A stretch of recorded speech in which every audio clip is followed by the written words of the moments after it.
What is going on, everybody? Hope everyone is having a good day so far. Welcome back to SEC Talk. Last week, if you're with us, we started our bowl preview on SEC. The bowls will be underway here this weekend, December 16th. So we'll definitely get to more bowl talk. But today is a special our first annual SEC Talk Awards. So a lot of candidates, a lot of nominees. We had a lot of voting. We'll definitely get into more of how the voting worked. So should be a pretty fun show. So how are you doing tonight? I'm doing great. I'm excited for our first awards show. We had a really great year of SEC football and a lot of players that we enjoyed covering, and teams as well throughout the season. So it's going to be cool to see how that shakes out, and to see how our fans voted. All of this was determined by a fan vote. Yeah, absolutely. And it was so unfortunate news that we all woke up to this morning with the passing of the great Mike Leach of Mississippi State. We are SEC Talk, but really has had a huge impact on the college football world. I remember him back and at Texas Tech, that game that I always go back to, Texas Tech against number one Texas, that Michael Crabtree touchdown, and he was just really an icon in the sports world. I know that there's a tweet out there that says he has to have a 600 winning percentage, and he's just right there. So I think that they should make an exception for that. So what we're going to do is we're going to take a brief moment of silence of reflection here, and then we'll get more into what Mike Leach meant to the SEC community.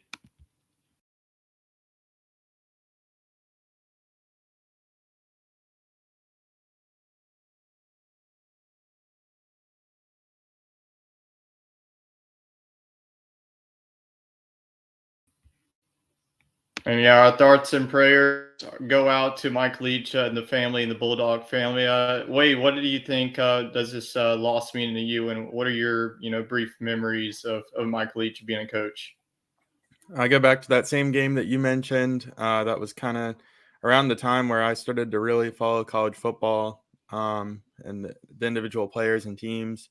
And he had a very fun offense, so definitely memorable from that regard. And I thought, it was a good hire for Mississippi State when he came to the SEC. I thought he brought a lot of excitement to the league, to that fan base. His first SEC game, first ever game, I think, as a You Mississippi what? State coach was against Mhm. LSU. And we probably didn't like him that much that day, but just looking back on it, what a special guy. And I'm glad that we got to cover him here a little bit on SEC Talk, and that he took his talents to the SEC for the short time he was there. I think it has a lasting impact on the conference, and I think that he paved the way for a lot of the high power offenses that we've seen around the country, and that we've really started to see take off in the SEC, because it used to be four downs and a cloud of dust, running the football. So very much a lasting impact. Yeah, absolutely. And all the press conference, you just had to tune in because he had something up his sleeve. So we will Oh, move the on to the quotes too.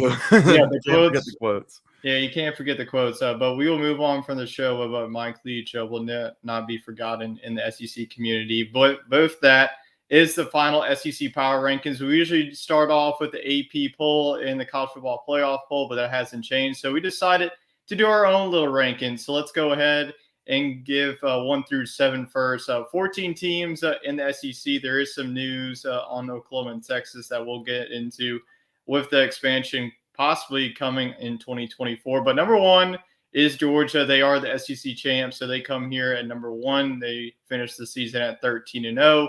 Number two is Tennessee. Unlike the playoff committee, we're actually going to do it right. We're going to respect the head-to-head.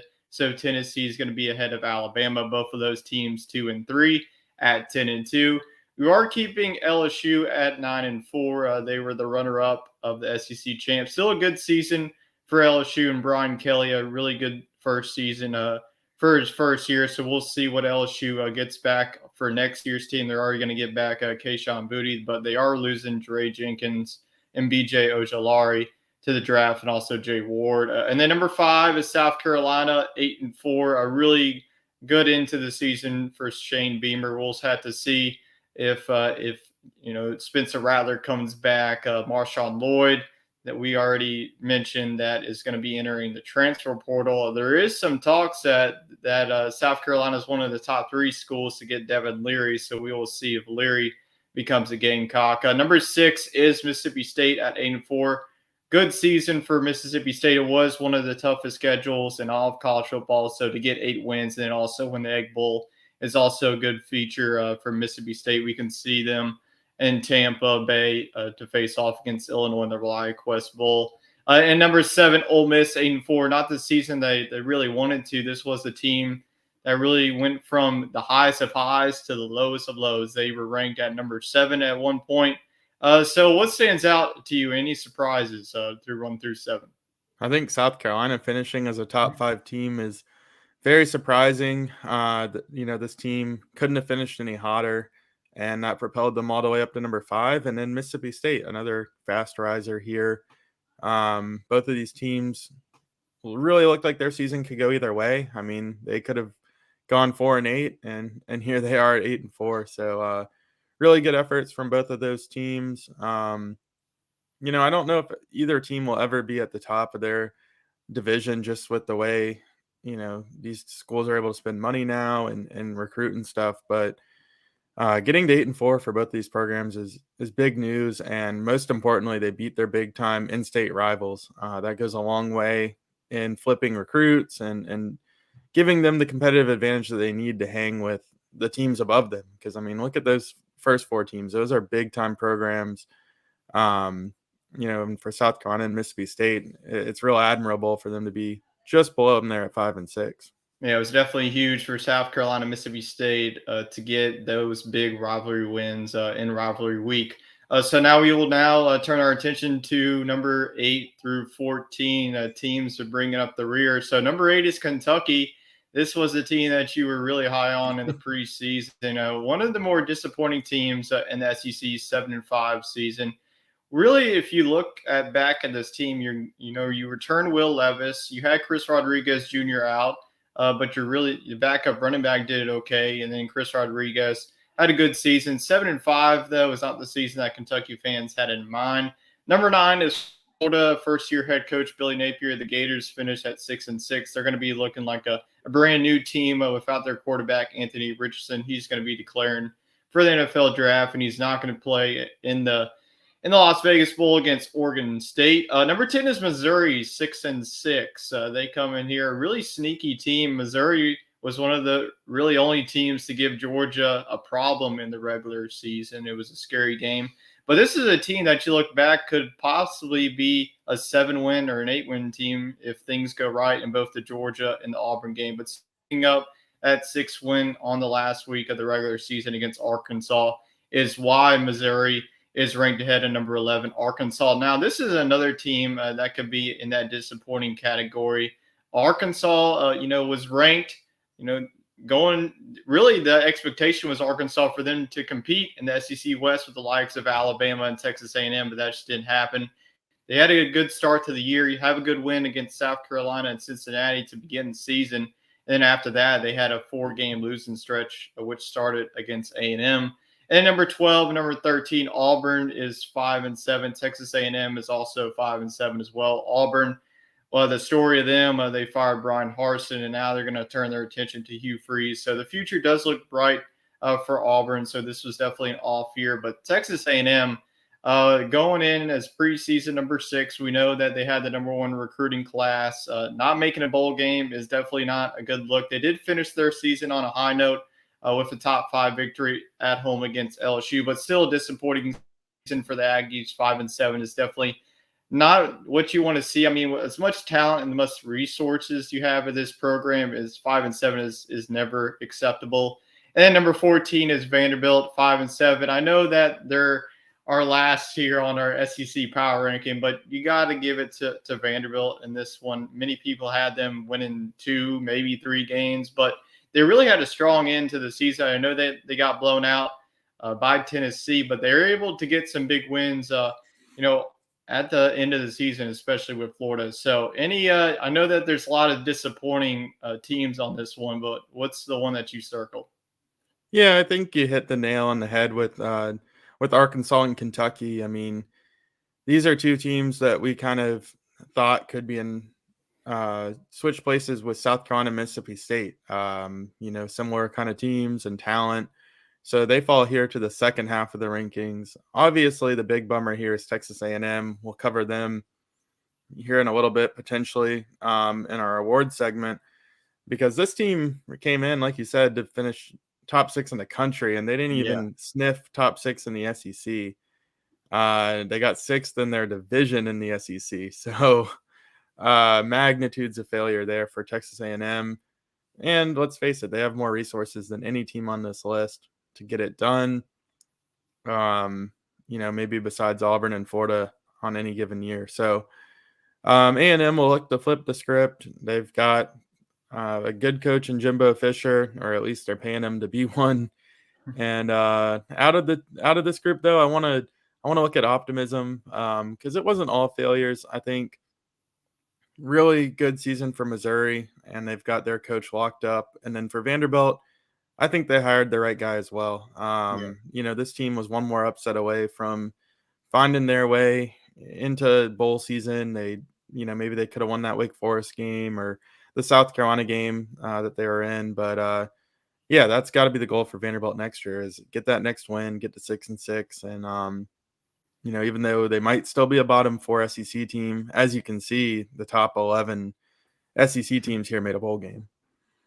Yeah, right. I definitely agree with you. Clark Lee is going to be the guy. He's a Vanderbilt guy. He played football there during his career. So he's going to be a guy that they're either not going to fire. He's going to stay. He's not going to go and get another Power 5 job. I feel like he's going to stay there for the long haul and try and build up this Vanderbilt program as much as he could. So it's been, it's just baby steps. So hopefully next year we see this Vanderbilt team in the mix to become bowl eligible. So hopefully you get some more SEC teams in the bowl season. So we do have one more segment before we get into the award show. We're trying to milk it as much as we can. So before that, we have our SEC Talk All-Star team. Let's head on over to the offensive side of the ball. We're going to start with the QB here, Hendon Hooker. A lot of talk around us was, is it going to be Stetson Bennett? Was it going to be Bryce Young? But in the end, we decided to go with Hendon Hooker. Even without the injury, as a whole, he had the best quarterback season in the SEC. Running back is the freshman, Quinshon Judkins. He was definitely a beloved SEC fantasy pick for both of us, especially Wade. Judkins was really the hit on the map, man. for Ole Miss. I mean, the hype for Ole Miss, really, you get Zach Evans, the TCU transfer, but Judkins really, Evans actually was like the first overall pick for me. Judkins came out of nowhere during his freshman year. Wide receiver is Jalen Hyatt. We see another Tennessee Volunteer here, our team Hyatt. I mean, man, what a season it was for Tennessee's number one wide receiver. I know that Cedric Tillman received a lot of hype, but Jalen Hyatt, give him another year, and he's going to be a first-round draft pick come in next year's draft. The tight end was pretty easy. Brock Bowers definitely had the best tight end performance in the SEC. Definitely had some other. We saw Mason Taylor have a terrific season with the Tigers, and even his teammate Darnell Washington had a good game. A good season as well. Offensive line, we went with Emil Ikior Jr., a really good season for Ikior, one of the best offensive tackles. He is coming from Alabama. And then Ricky Stromberg, always an Arkansas center. I mean, Arkansas, now they got a line of centers, so we had to go with the Razorback center. So any honorable mentions missing off of this list? I mean, the skill positions, it's always pretty tough. You'll see as we move along in the awards, sometimes it's really hard to pick that quarterback or that running back. Jalen Hyatt, he kind of, to me, was a consensus number one wide receiver. Same thing with Brock Bowers, and those big guys up front did their job, and I'm glad we're giving the big guys some recognition on the show. Yeah, absolutely. That's our first time that we give the big guys some love, so we had to put them in there. So to the all-star team on the defensive side of all, less categories here. This was a pretty easy pick for me. I had the Georgia defensive line, the defensive tackle, Jalen Carter. What a season he had. I mean, you lose a guy like Jordan Davis, and who are you going to fill the shoes of? And Mr. said that I'm right here. I'm going to be the next guy in line. So I wouldn't be surprised if we see Jalen Carter be a top draft pick in the top 5. Linebacker, I went with Drew Sanders. I think as a whole, well, it was either Will Anderson or Drew Sanders for me, but I just had to go with Drew Sanders. Give this Arkansas linebacker some love. He was a transfer from Alabama. This was his first season with the Razorbacks. I know that Bumper Pool also had a good season for Arkansas as well, but Drew Sanders had over 100 tackles on the year. And if you get that, that's pretty impressive here in the Southeastern Conference. And then defensive back, Emmanuel Forbes. I really had a lot of hype in Emmanuel Forbes at the start of the year. And, Mississippi State was one of the most veteran defenses in the league, and Emmanuel Forbes was the guy in the secondary, had a ton of turnovers. He's definitely has a nose for the football. So those are our 3 all-star picks for the defense. So now we will move on into our main show here. And before that, we do have our reminder. So if you have any questions, I know that we might have some concerns, or if they like, hey, why didn't this win this award? So I'm sure that we might get some comments in here. So if you have any questions surrounding these award show and how it works, just feel free to leave us a comment in the comments section down below. All right, let's get into how the votes were selected and how the process works. So how the voting worked is, well, first of all, I tried to do it on our SEC Talk Facebook page, but I quickly learned that Facebook does not have any polls. So what a downfall that was. So we had to put it on our Sports Scramble Twitter. So you had to go to our at Sports Scramble 4, all them. So we put out the different categories on Twitter, are affiliated with Belly Up Media. So we had a lot of the guys vote on that, and then we had some other shows in the network. So we a good audience of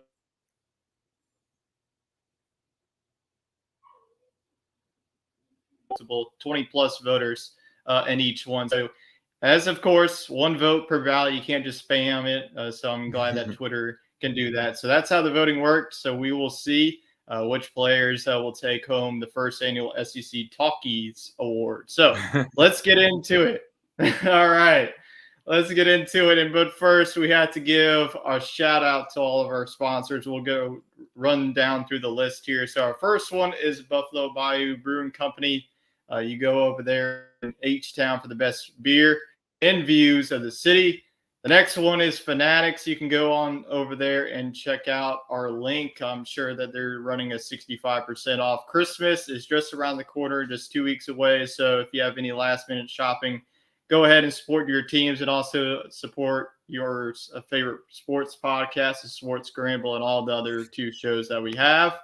The next one, of course, is YETI. We also can't forget about our friends at YETI. They offer free shipping on orders of $50 or more. You can stock up on drinkware, luggage, durable enough for any adventure. I know that Jacob has been talking about going to the Grand Canyon. Maybe he goes tests out their luggage and throws it off the side of the cliff. We will see about it. And then Piper Golf. I know that Chet has had some experience this past weekend in his golf tournament. So you can go over there, hit our link, use the code SportsScramble10 to save 10 off on your purchase. All right, Wade, let's waste no more time. No more stalling. Let's get right into the first annual SEC Talk Awards. And we're both going to alternate here. So first, I will take the Coach of the Year. And we have 4 terrific nominees here. Kirby Smart, Georgia, the first one up, obviously. I mean, this is pretty much an easy selection for Kirby Smart. He went 13-0. Former defending national champ, the Georgia Bulldogs. They claimed their first SEC title since the 2017 season, really routing LSU in the SEC championship. So really terrific season for Kirby Smart. The next one is Josh Heupel, Tennessee. Tennessee was going from a 7-win season to now a 10-win season. I was very high on this Tennessee team going into the preseason. I mean, they fell short of expectations. I mean, this was a playoff caliber team, but they lost to South Carolina pretty badly, and they got upended by Georgia when they were number 1. And then Brian Kelly, his first year with the Tigers, 9 wins. If you would have asked any LSU fan, they would definitely have taken that before the year, especially after that week 1 blunder against Florida State. So really good season for Brian Kelly in his first year down there in Baton Rouge. Then, of course, Beamer Ball, he gets the nominee there, Shane Beamer. If it honestly wasn't for the 2 wins against Tennessee and Clemson, I'm not even sure that Beamer would even be on this list. But what a good season for South Carolina. They can finish it with 9 wins against Notre Dame if they were to win that game in a couple of weeks. So those are your nominees. Let's go ahead and see who takes home the Coach of the Year award. And it goes to none other than Kirby Smart out of Georgia. So Georgia Bulldogs head coach just keeps, the accolades just keep on coming for Georgia. He won SEC Coach of the Year, and now he's won the SEC Talk Coach of the Year award. Let's see how the results, and let's see how close this race was. And honestly, this was one of the more closer races that we had in the voting. You see there, Smart took 36.8% of the votes. Heupel had 31.6%, and then we had a tie for third, so no last place. Kelly and Beamer 15.8% at a piece. So any surprise here from the voters? No, I mean, I think it's pretty hard to not give Coach of the Year to the team that performed the best, and he got his team organized and ready to play, and then they won 13 games. I tend to take the philosophy on Coach of the Year to go with a more unexpected season, a guy that kind of defied the odds or over performed, I guess, their expectations. So I was more keyed in on Brian Kelly and Josh Heupel for this one, just because of where their teams came from. To me, the whole body of work wasn't there for Shane Beamer, but those last 2 weeks were certainly incredible. But yeah, you can't argue with Kirby Smart here. I mean, he probably will win National Coach of the Year yet again this year, but you got to reward excellence. Yeah, absolutely. All right, take it away for the next award. All right, so I have the pleasure of giving you guys the Freshman of the Year award nominees. Outstanding running back here, Quinshawn Judkins. We covered it in the opener. He is our all SEC running back as a true freshman. Very promising future in this league, as are all these guys. On the defensive side, we have Harold Perkins. He is a linebacker for LSU. We saw him play a little bit of middle linebacker. We saw him play on the edge. Real versatile guy. He can get to the quarterback in a hurry, but he's also intelligent enough and has the intangibles to line up in that important middle linebacker spot. Probably a position we'll see him grow into next year with the Tigers. Quarterback Robbie Ashford, he did an admirable job for Auburn. He kind of got thrown into the fire. I think he was probably their third string quarterback going into the year and ended up starting, I think, 8 or 9 games for them. So, it wasn't a great season for Auburn, but it could have been a lot worse if Robbie Ashford didn't step up and keep them in some ball games. And then lastly, we have Evan Stewart. He was one of those big-time recruits that Texas A&M was able to bring in. And out of all of them, I think he had one of the best seasons. He was consistent, and I don't know if he was A&M's leading receiver at the end of the year, but he had several games where he flashed some talent going for 100 yards, and that was kind of hard to do in that offense. So you got to like the talent there from Stewart. But let's see how the fans voted. I think it's down to 2 guys. It's whether you have the preference for offense or defense, but let's see how it shook out. Yeah, let's see it. And the fans go with defense. Harold Perkins Jr. from LSU. He takes the Freshman of the Year award. I like this pick. I'm biased. I also voted for Harold Perkins. Nothing against what any of the other guys did, but you just got to like what you saw out of the freshman linebacker from LSU. I mean, he was truly a game changer. Took over that Arkansas game and really had a good game against Georgia as well. Yeah, it's hard not to pick Harold Perkins, the Freshman of the Year. I mean, as soon as he stepped on the field, LSU's defense completely changed. Like you mentioned, the Arkansas game, without him, does LSU even win that game? The answer is no, because the offense did not show up in that game. So, I mean, this is only a freshman. We have to think about that. So he has 2 more years with this defense. So I think that he's going to be the next great linebacker. We're seeing what Devin White's doing with the Buccaneers. So this is going to be the next pipeline of Harold Perkins. I can see him the next 2 years. He's just going to develop even more. He's already a monster. Who knows what he's going to be by his junior year before he exits. So he's definitely got more accolades to come. Maybe he wins the national linebacker of the year and next year. I know that he's going to see more of the field with guys leaving, especially like Micah Baskerville leaving, and you have Jones leaving your other linebacker. So Harold Perkins wins the freshman of the year for SEC Talk. Let's see how the voters, the race went down. And honestly, I'm quite surprised that Robbie Ashford got second place Must here. have had some Auburn fans. Yeah, we do have some Auburn fans. Also, let us know in the comments who you voted for each category as well. Definitely want to know that. But Harold Perkins did take the vote, 47.4%. Ashford, 21.1%. Judkins, 15.8%. I was really on the virtue of that. Judkins was going to be neck and neck with Perkins. Was actually Ashford. And then Evan Stewart tied with 15.8%. So we might have a lot of Aggie fans and a lot of Auburn fans here in our SEC Talk community. So it's definitely, this really brings out our SEC Talk community as well. We're seeing the fan bases, and, if you're just a casual college football fan, we're definitely seeing that as well. So another close race here. Congratulations to Harold Perkins for receiving this award. So we continue the awards, and I will take on the Game of the Year nominees. So let's go ahead. These are 4 games that we had.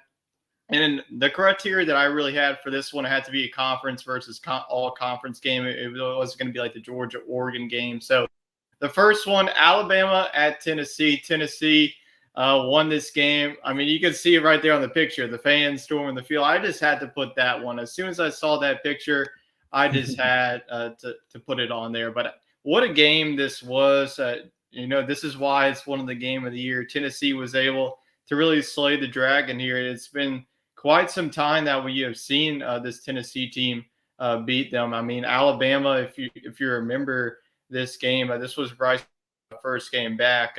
He sat out against Texas A&M. He sat out against Arkansas.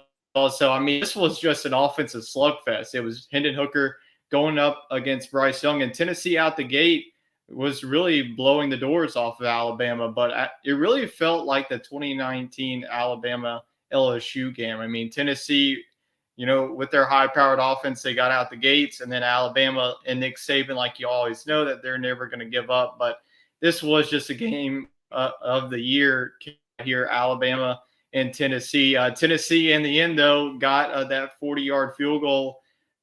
Chase McGrath. It wasn't pretty, but Tennessee fans didn't care as it went through the uprights, and they brought the goalposts to the Tennessee River. And as you see here, 3 of these games include the Crimson Tide, and the second one was their second loss of the season down there in Death Valley. Alabama at LSU in an overtime game here. What a crazy game this was for LSU. I mean, this was just a defensive battle here in the first quarter. I mean, both offenses couldn't get it going.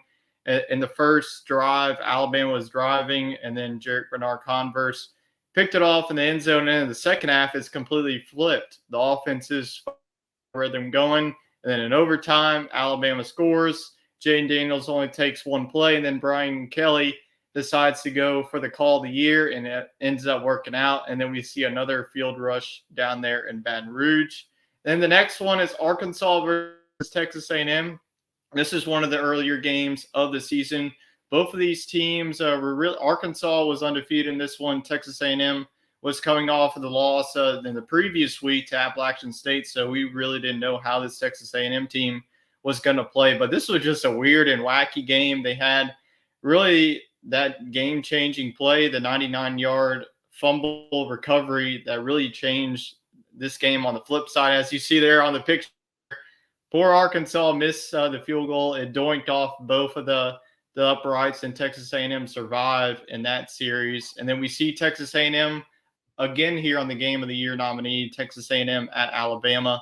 Once again, this game was close. Alabama was tested. Bryce Young didn't play in this one, but in the end, Texas A&M was stood up on the goal line as Alabama survived another game. So 4 good games here. Let's see which one takes the cake here for the Game of the Year award, and that is none other than the Alabama at Tennessee game. Definitely not a shock here. It was pretty much a 2-horse race between Alabama at Tennessee and Alabama at LSU. Let's go ahead.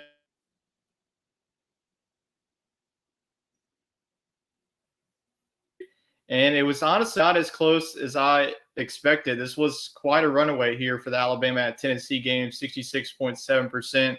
Alabama at LSU, 19%. A&M at Alabama was 9.5%. Arkansas and Texas A&M was 4.8%. So who did you vote for the Game of the Year? Show your bias here. Well, obviously, there's a little bias here. I did pick Alabama and LSU, but the first thing that popped in my head was a couple of these games came down to a big mistake. And I thought what Yeah. was cool about the Alabama and LSU game was it was just one team outwilled the other. I mean, there was no missed field goal or a critical coaching error. I mean, it was the gutsy call of Brian Kelly to go for 2 and a well executed play, a walk off victory, if you will. So Yeah. that was part of my criteria. I never want to see the kicker completely lose it, but Alabama and Tennessee, hard to beat that game. I mean, that was just the epitome of college football this year. The fans carrying the goalpost down to the Tennessee River. Just really a program-changing win for Tennessee, and they had a great season. So, I had to go with the Alabama LSU game, but I completely agree with the fans' vote here. It was a toss-up for me. Yeah, before we get into the next award, we do have some comments rolling in here.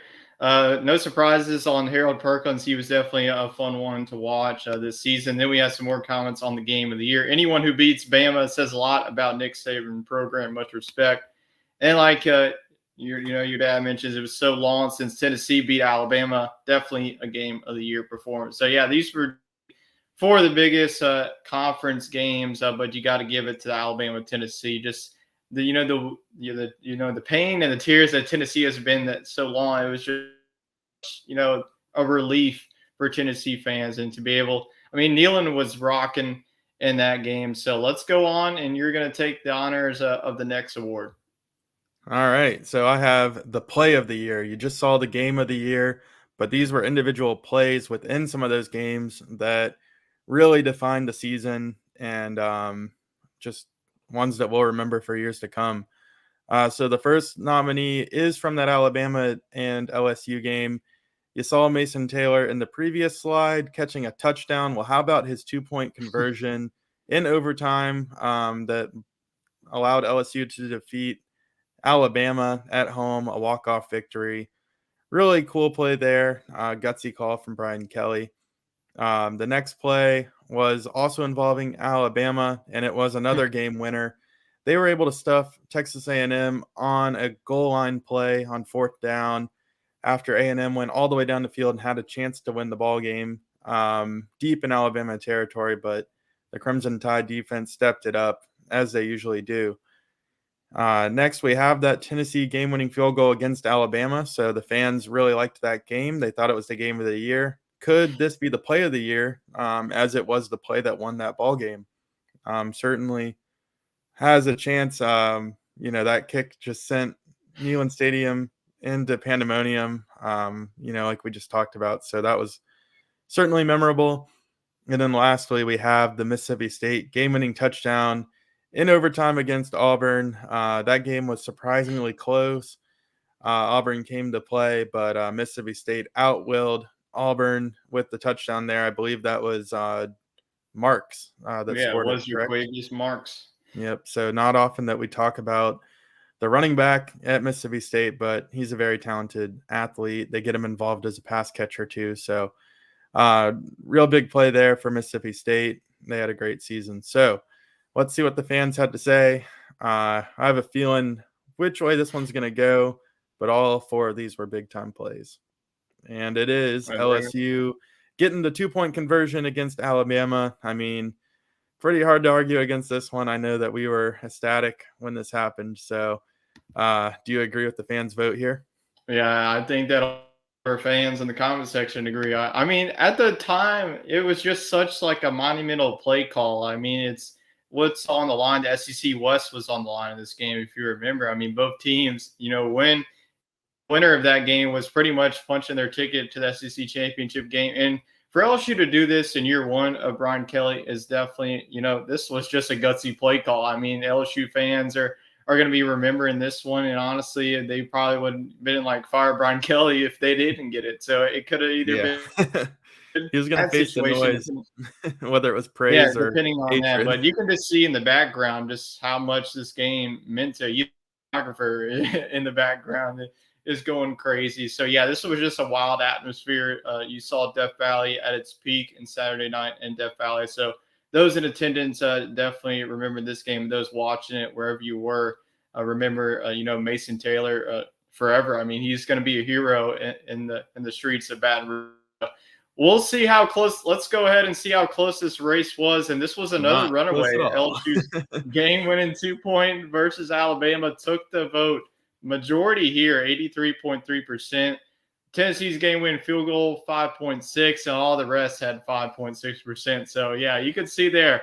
I don't know if a lot of LSU fans just went on this one, but you can see other SEC fans agree with them. So you're seeing a lot of Alabama involved, both on the negative and on the positive side. So LSU once again takes the cake here on the Player of the Year. So Mason Taylor, definitely congratulations. Had a big year for the Tiger offense. I'm definitely expecting a lot more from him. And, being a pass catcher, especially with Jack Best transferring out and then Jere Jenkins leaving. So he definitely is going to be a focal point of the LSU passing game next year. So that is our Player of the Year award. And now we'll go on to our next award, which is going to shift now into the surprise team of the year. So we're going to get into our team votes. First, we'll get into the surprise, and then we'll go on to the disappointing. So the first one is LSU once again. LSU pretty much is in this because they were picked fifth and to finish fifth in the SEC West. Not many people had this team really going 9-4 this season, especially like I mentioned after their week one blunder against Florida State. I mean, even us were saying, "Oh, this is like a 6-win. Is this even a 6-win team at this rate?" I mean, this was a team that got blown out by the team that's in Tennessee, and we're wondering like, is just gonna be the ultimate ball? But LSU, even with the 2 consecutive losses to end the season, Georgia and Texas A&M, definitely still a surprising year for this Tiger team. South Carolina is another surprising team. They were definitely, had some bad losses at the start of the season. They lost to Arkansas at the start of the year. They had a bad loss at the end of the season, but really finished the season strong. One of the hottest teams in the country ending the season, beating Tennessee, putting up 63 points against the Volunteers, and then beating their rival by a single point thanks to their special teams and Antoine Wells. I'm sure we'll see him in the later categories as well. Carolina, future definitely looks bright, and they are the next surprise team of the year candidate. And then Tennessee is on here just because of really they had last year. They lost in the Music City Bowl on a controversial call against Purdue. They had a lot of expectations going into the year. They was really strong, had 10 season, even was in Hendon Hooker. You were able to finish the against their rival Vanderbilt, beating them 50-6-0. So a very good season for Tennessee. And then Mississippi State, not really a lot of people were buying into the hype. Mississippi State, I was one of the few ones. I know that they had one of the tougher stretches in the SEC, with having games like Alabama and Georgia on the schedule, and then Kentucky on the road. But nonetheless, 8 wins for Mississippi State. I mean, with the toughest schedule in the country, will earn you the surprise team of the year. So let's see who takes the cake here for the surprise team of the year. I pretty much have an idea who we're going to go with, and that is going to be none other than the South Carolina Gamecocks. Like I mentioned earlier in the show, I mean, with South Carolina beating Tennessee and Clemson, I feel like the vote shifted towards them in a way from LSU, the way that South finished the year and the way that LSU kind of finished the year as well. South Carolina finished more on a positive note. So I know that you have a lot of ties with South Carolina, so I'll go ahead and give you a brief minute of speaking on the season of South Carolina. Yeah, it was a roller coaster of a season for the Gamecocks, as I'm sure many people would agree. I mean, there was a time where South Carolina was wondering whether Shane Beamer was the guy and why he brought in Spencer Rattler. And well, the last 2 games of the season erased all of that. And that's a good thing, though. You want to finish strong because that's what you carry over to the next year. And I think this is something that South Carolina can really build on, and to be a top 5 team in the SEC and potentially get another big win against Notre Dame. This team definitely was a pleasant surprise. I mean, I every fall I go over the South Carolina schedule with my grandfather, and we pick wins and losses. And I had South Carolina at 6-6, but even then there were some games, where I felt like I was giving South Carolina a little bit of a home state bias, but they won some really big games against Tennessee and Clemson that shifted them to 8-4. And this team went 8-4 with losses to Florida and Missouri. I mean, and Arkansas. I mean, if this team played to its potential, we could be talking about them playing on New Year's Day, in the Cotton Bowl or something. So, very good season for South Carolina, but room for growth. Yeah, absolutely. I definitely agree with you. So let's go ahead and see how the race shaped out for this surprise team of the year. And it was fairly close. South Carolina took 52.6% of the voting. LSU was the second place team, 31.6%. See, I feel like I was going to get more votes, but I feel like a lot of our fans already agreed with me that they already had the high expectations to start off the year, and they met those expectations. But still, 15.8%, and poor Mississippi State not even getting a single vote. I didn't give them a vote. Mississippi State did have a fantastic year, but in this one, South Carolina is our surprise team of the year for the SEC Talk Awards. Now, let's go ahead. You're going to take the disappointing team of the year. Yeah, so I get to be the glass half empty analyst here. So these teams had high expectations and failed to meet them. Number one, Texas A&M. Like we mentioned, they were number 6 in the country in the preseason polls, and they finished 6th in the SEC West. Actually, 7th in the SEC West, I believe. So tough times for Texas A&M. Definitely need to perform better next year under Jimbo Fisher. A lot is invested into that team and program, and you got to see a better on the field result.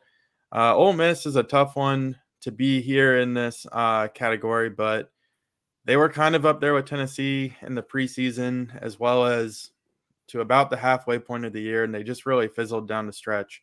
Had they beaten Mississippi State, I don't think we would have been mentioning them in this category, but really they needed to win that rivalry game after losing against the SEC's elite teams like Alabama and LSU. They needed to get back on track with a victory, and they didn't. And now they're playing in the Texas Bowl, which is a far cry from the Sugar Bowl and some of the other projections that we had them at some point this season. And then Florida, you knew it was going to be kind of a tough year for the Gators. They did usher in a new coach, but we felt like with Anthony Richardson, this team should have done better. And they finished 6-6. They lost to Vanderbilt. We're not quite sure what the direction of this team is. We don't know whether we should feel like they're building or that they'll regress next year. And then we got Kentucky here. Kentucky is a team to me that I thought was up there with Ole Miss and Tennessee in terms of preseason hype, and they didn't necessarily play bad, but they just never took that next step. Won most of the games they should have, and then they lost a few that they probably shouldn't have. So not a very good year for Kentucky compared to expectations, but I think the winner of this award stands out like a sore thumb, and I think our fans will agree that it's Texas A&M. I mean, come on. They just absolutely failed at their preseason expectations and have a lot of room for improvement next year. And let's Yeah, see how the definitely a voting disappointing shook year. out. Yeah, the voting was really a consensus voting here. Texas A&M took 65. Kentucky 10% and Florida 5%. So there were some some people with different viewpoints. But in the end, Texas A&M, like we mentioned earlier, number 6 in the preseason poll, number 1 recruiting class. I mean, you bring in all that talent and to not even make it to a bowl game is definitely a really disappointing year for Texas A&M. We will see what direction they will head into in next season. So we will see if we see the same team on next year's award show and the disappointing team. Hopefully, all 4 of these teams get off of that. That's definitely has to be their goal going into the next season. So let's go on now to the next award in the show. We're going to go on more now to the player awards. And the first one is the quarterback of the year nominees. We saw Caleb Williams took the prestigious award, the Heisman Trophy Award, this past weekend on Saturday. It's a close race between Max Duggan and him, but now we shift to the SEC quarterback of the year. Hendon Hooker, Tennessee, even with the injury, that doesn't really play into this one. Before the injury, he was definitely the best quarterback, not only in the SEC, but in the country. So you definitely can't fault them for that. Tough for him. This is going to be his last, we really see him in Tennessee uniform. He's going to head to the draft and probably get picked in round 2 and 3. Stetson Bennett is having also a good year for the Georgia Bulldogs. Really, he was not even a thought a couple of years ago, and now he's really turning into a monster for this Georgia offense. He's played in the big games and will play more big games in a couple of weeks when Georgia takes on Ohio State in the college football playoff. Bryce Young, the former Heisman Trophy winner, is on this list. Even with the injuries that he suffered with and, the early season struggles that he had, Bryce Young really turned it on. Texas A&M game, he really had a good stretch to end the season as well. So Bryce Young once again gets on this one. Will Rogers of Mississippi State, really the most underrated quarterback in the SEC, especially with the air raid attack that they run over there. But Rogers, like I mentioned, no one's going to be talking about him with the likes of Hendon Hooker and Stetson Bennett. But we will see if our voters voted for him. So let's go ahead and the quarterback of the year nominee, and it is none other than Rocky Top himself, Hendon Hooker. A lot of our fans bought into the hype of Hendon Hooker. I know that we did. So let's see how the votes shaped out for the quarterback of the year. And yeah, it was pretty much a runaway for Hendon Hooker. 80% of the vote. The second one, Stetson Bennett, was 10%. Bryce Young, 10%. And I guess Mississippi State fans didn't show up for the voting here as 0%. Once again for their star quarterback. But once again, he just remains on the radar. But nonetheless, Hendon Hooker is your quarterback of the year. I'm guessing that you also voted for Hooker as well. I did. Yeah, I think that he had enough body of work to be considered for this award and for future awards that we're going to give on this episode. There for a while, he was the Heisman frontrunner. I think he should have been in New York amongst the top 4 for the Heisman Trophy. He finished with just 15 less yards than Stetson Bennett, who played 3 extra games, and really made Bryce Young look like an afterthought for much of the season. You see the former Heisman Trophy winner. If we asked you guys who was going to be the quarterback of the year in the preseason, Bryce Young would have had 80% of the vote. So he was able to flip the script. And Bryce Young didn't have a bad year, by the way. And Will Rogers led the league in passing and doesn't even get a vote here. But I just think the dual threat ability from Hendon Hooker and just how he transformed this offense under Josh Heupel, I thought it was a really, really good year for him. And I would have liked to seen him get a little bit more respect on the national level. But I think him getting hurt really might help him end up in an advantageous NFL spot, though. He's not going to go to, dare I say, New Orleans. Yeah, that would be a good place to sit and learn. He's not going to go to Houston or Detroit or something, or even if he did, he would have a little bit of time to develop. And I think he's got a bright future, and I'm happy to see that he got the recognition that we think he deserves here in our show. Yeah, we're definitely giving him a lot of recognition. We'll see if we see Hooker's name again on the award list. So let's go ahead and move on to the ball carries here. Take it away with the running back of the year nominees. All right. So for running backs, we have another familiar face here in Quinshon Judkins. This is the third award that we've seen him up for. He did not win Freshman of the Year, but as you know, he's a very talented running back for Ole Miss. And Raheem Sanders, he has been a mainstay in the SEC for quite some time. For Arkansas, that team likes to run the football, and they do it behind their big number 5. Raheem Sanders plays a very nice complementary role to mobile quarterback KJ Jefferson, and we're sure going to miss him here in the SEC. But I think he has a really nice NFL future. I don't know if he's an every down back in the NFL, but I do think that he can be a goal line back and just kind of fit in real nicely with a good pass catching back. So bright future for him. Devon Achane, this is one of the best athletes in the SEC, if not the country. I mean, he kind of burst on the scene as a return specialist, and then Isaiah Spiller left for the NFL, and all of a sudden we're seeing Devon Achane play 3 downs pretty much the entire game this year for Texas A&M. I think he has really improved his draft stock. I think he's a complete running back. Had A&M had a little bit better of a season, I think that we would have heard the name out there a lot more, but really good year for him.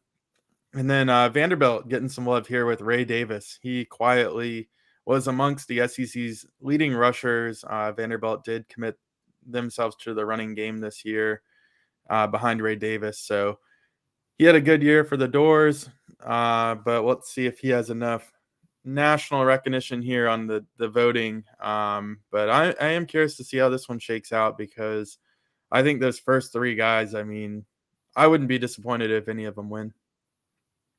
But alas, the fans have voted for Quinshon Judkins, and I think that's a very good choice. Winning freshman, or he won our all SEC offensive running back of the year, and then here he is, the fan vote of the year at running back as well, and then he was runner-up in that freshman vote. So very talented guy. He got 50% of the vote. Devon Achane, he got 31% of the vote. I agree with that. Raheem Sanders, only 18.8%. Ray Davis didn't receive a vote, but yeah, this was a pretty tight race, and I think that that's warranted. All 3 guys really talented.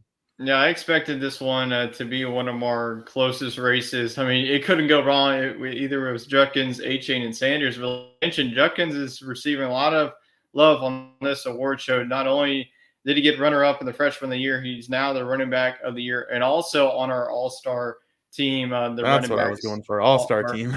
all-star team selection. So Quinshon Judkins definitely going to be a fun one to watch. I think that he's just going to continue to be a star for SEC fantasy teams in the next couple of years, since he's only been. So Quinshon Judkins is definitely going to be that we're definitely going to be more warranted to here in our SEC community. So congratulations to Quinshon Judkins of Ole Miss for taking home the running back award.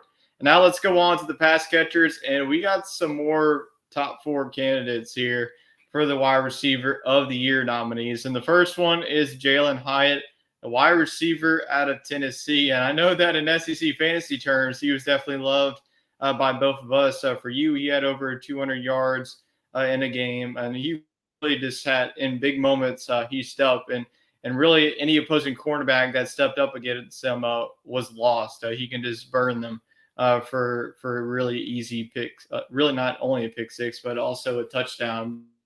Jalen Hyatt, like I mentioned, Cedric Tillman really expected to be the guy. He was dealing with some injuries, and Jalen Hyatt, you got to give credit to him. He stepped up in his roles. And Jalen Hyatt, we talked about it last week's show with the Hyatt Hotel, so we can see if he receives any more accolades here. Antoine Wells Jr. of South Carolina, he was not really talked about here on the show until the last 2 weeks of the season. He really had a good game in the Tennessee game, in the Clemson game. So really a wide receiver, Spencer Rattler, this was his go-to guy. The next guy is Malik Neighbors, LSU. I mean, the really talented wide receivers that LSU had, Malik Neighbors was the guy to lead the way. I mean, Kayshon Boutte didn't have the season that the preseason expectation had him. Dre Jenkins had another consistent season. But Malik Neighbors was really the guy that Jaden Daniels was looking to, and especially in like third and fourth downs. I mean, I just have to go back to that Mississippi State game. Malik Neighbors was the guy on third and fourth down and those key conversions to ended up winning that game. So Malik Neighbors really underrated season for the purple and gold. And Dominique Lovett, I don't know if we're going to see him in a Missouri Tiger uniform anymore as he's in the transfer portal, but he does receive the honors. He was the go-to guy. I know that the freshman that Missouri had was definitely right there with him. But Dominique Lovett definitely had a good, especially with the play of Brady Cook. I mean, Brady Cook could have been on there, for most underrated quarterback as well. So I think that Dominique Lovett could definitely be the guy wherever he goes. He's going to be the guy for his offense. So with these four guys, let's see which one takes the cake. And I might have to go here. And that's going to be Jalen Hyatt. I mean, this was just a guy. It's no surprise that our fans agree with. He really balled out for the orange and white. And let's see how close of a race this was. And it was honestly fairly close. I mean, Malik Neighbors didn't get a lot of love. I'm curious to see if you voted for Hyatt as well. I did, yeah. I voted for Jalen Hyatt. These first two guys, in the preseason, we would have been bigger fans of their teammates. Cedric Tillman and Kayshon Boutte would have been two of the preseason guys of the year. So these guys did a great job of assuming responsibility and helping their offenses out. Antoine Wells Jr., I mean, like you said, he burst on the scene a little too late to win this award. But if him and Rattler had that connection all year, he could have been up in this conversation. I think he had like 800 receiving yards on the year, and 350 of them came over the final 2 weeks. So he definitely was a late bloomer, but had a really good season. And then Dominic Lovett, a little bit of a head scratcher here with the transfer. I would have rather seen him stay put at Missouri for one more year, get the guaranteed reps, and then go to the NFL. But he probably will end up at somewhere like Alabama, you would have to think, if he's making a change. Yeah, so congratulations for Jalen Hyatt for taking home the wide receiver of the year. And now we'll get into our first and really only defensive player of the year award nominees. Yeah, so these guys, we didn't talk as much about them on SEC Talk as we did some of the offensive guys. We never did any individual segments on defenders like we did for SEC Fantasy. So let's give these guys some love. Jalen Carter, he had an amazing year for Georgia, filling in for Jordan Davis. I mean, you saw Jordan Davis last year. He was pretty big up there at defensive tackle, and had some Heisman aspirations, was a first-round pick in the draft. And Jalen Carter, just tossed all that aside, came in and honestly turned in just as good of a campaign. And he's a little bit, more athletic enough to play 3 downs in the NFL. So he's going to be a hot commodity come draft season should he declare. And Will Anderson, he was the guy that coming into the year everybody was raving about.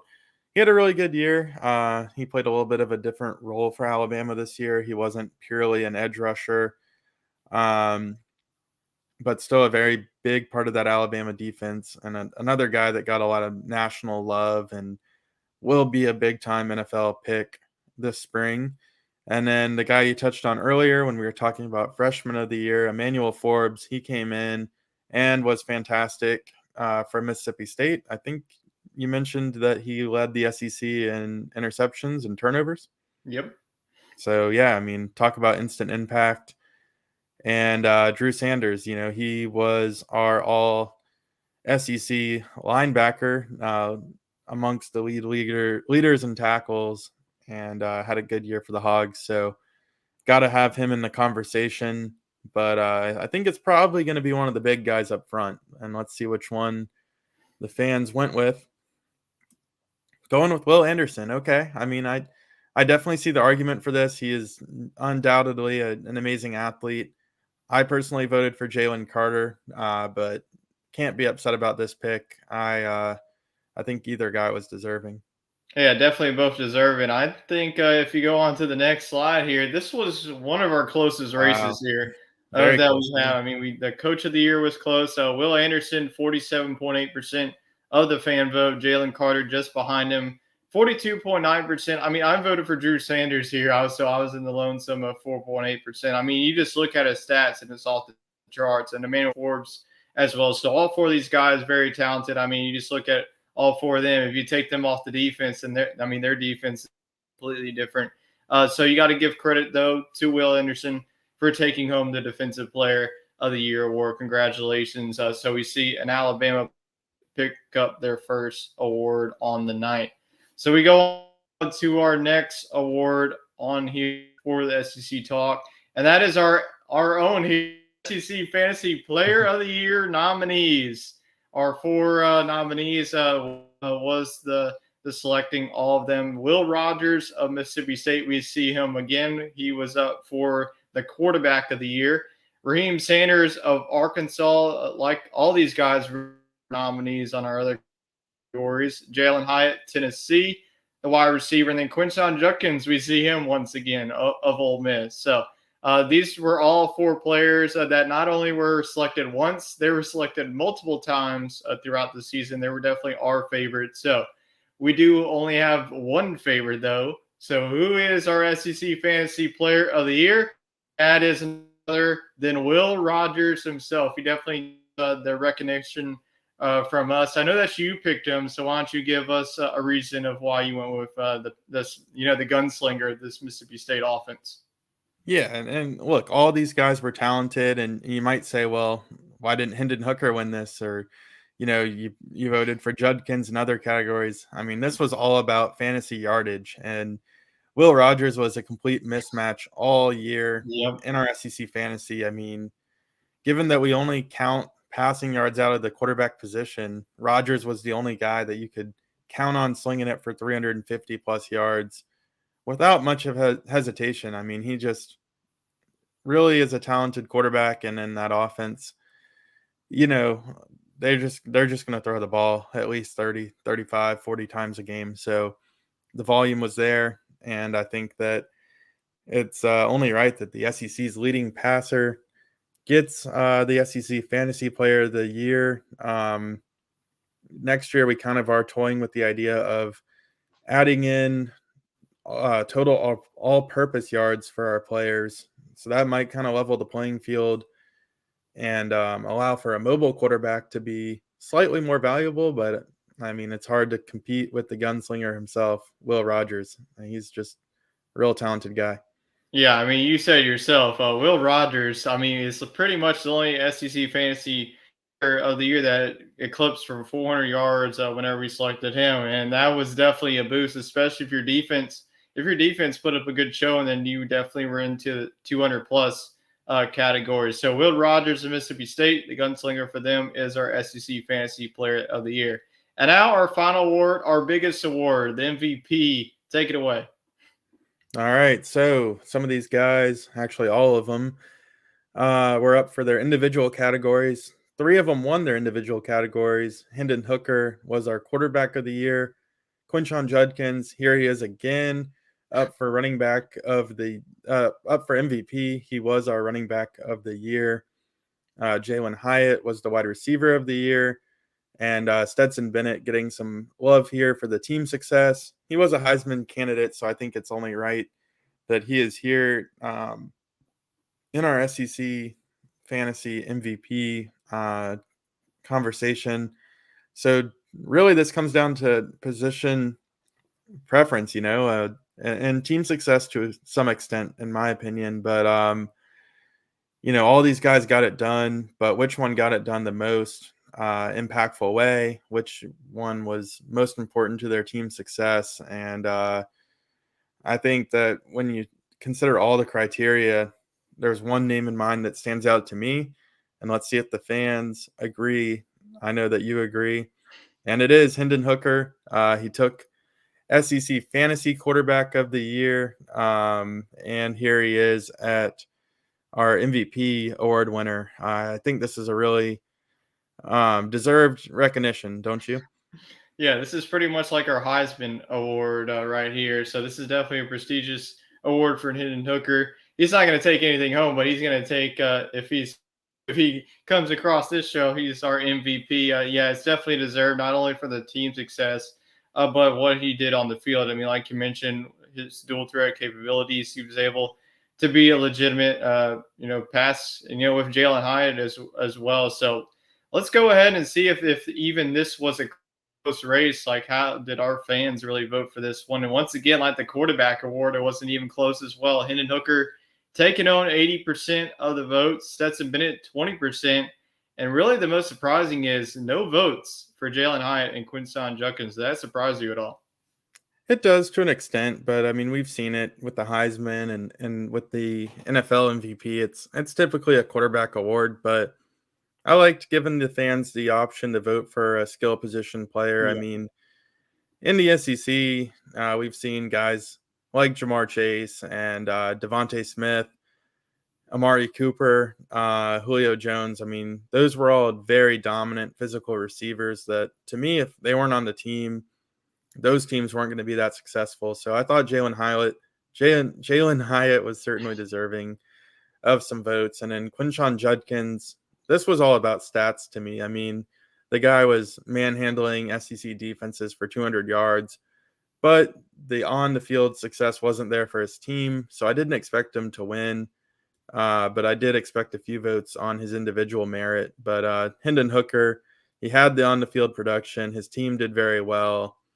He was dual threat, had more total yards than Stetson Bennett. So I think that was a good decision.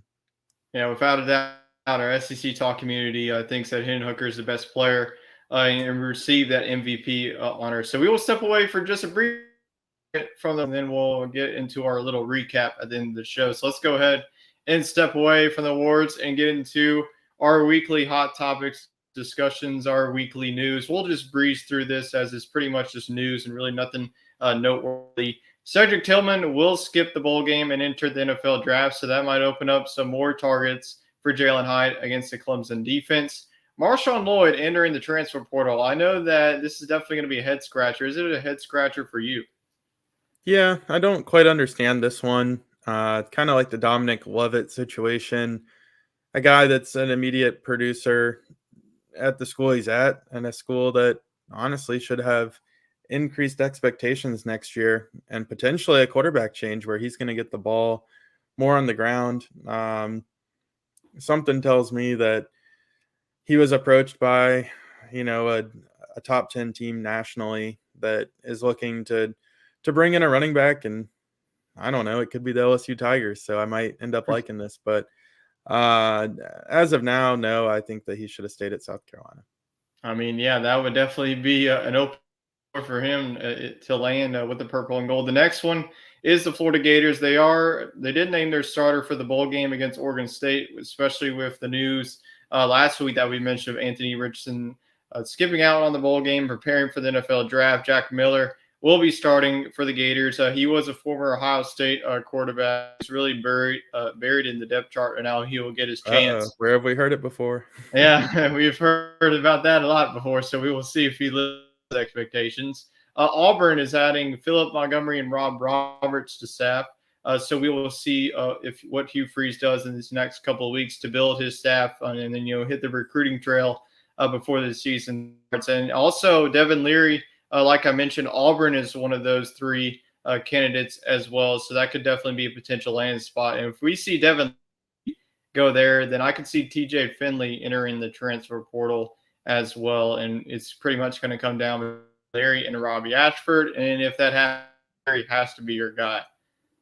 Yeah, I like the idea of Devin Leary coming over to the SEC to prove himself.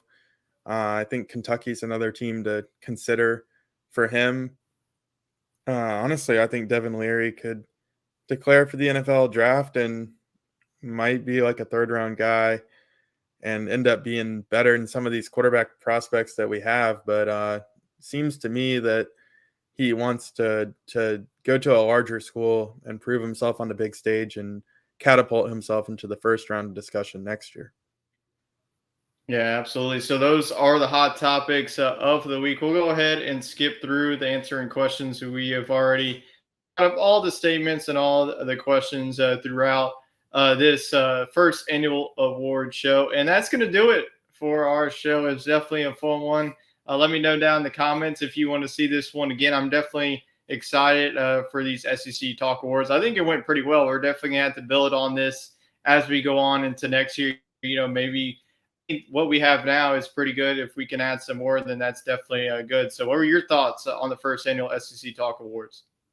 Yeah, I think it was great to just kind of see, like you said, all of our different fan bases, Yeah. and we tried to get most every team in there for awards in some form or fashion, whether it was a big time play or an upset victory or just a really good player.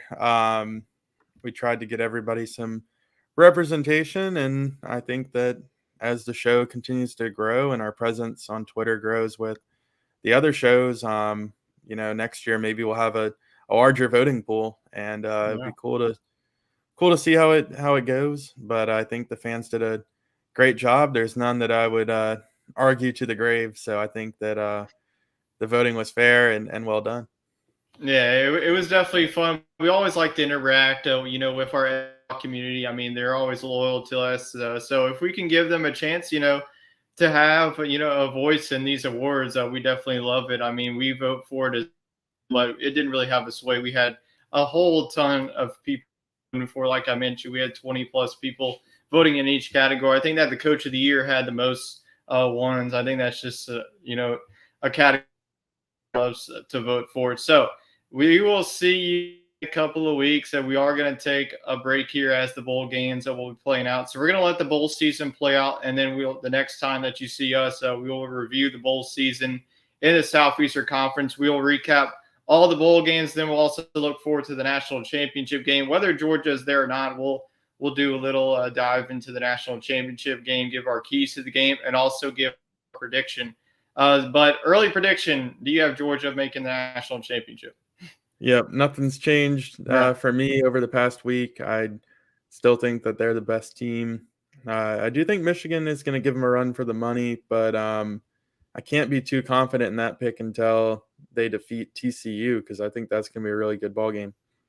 Yeah, absolutely. So we do have one more show in store for you for this season of SEC Talk. I know it's been a great season for us, so we will see y'all in a couple of weeks here on January 2nd on Tuesday. But in the meantime, you can catch our other shows. If you still want to listen to our beautiful voices, you can catch us on Sunday night, Sports Scramble, and then college football coast to coast will be rolling through the bowl season. We're talking about the bowl season really every week as they go on. That will be on Monday afternoons. And, of course, from Wade and I on SEC Talk Tuesday night. So hope everyone enjoyed the first annual SEC Talk Awards, and we will see you after bowl season.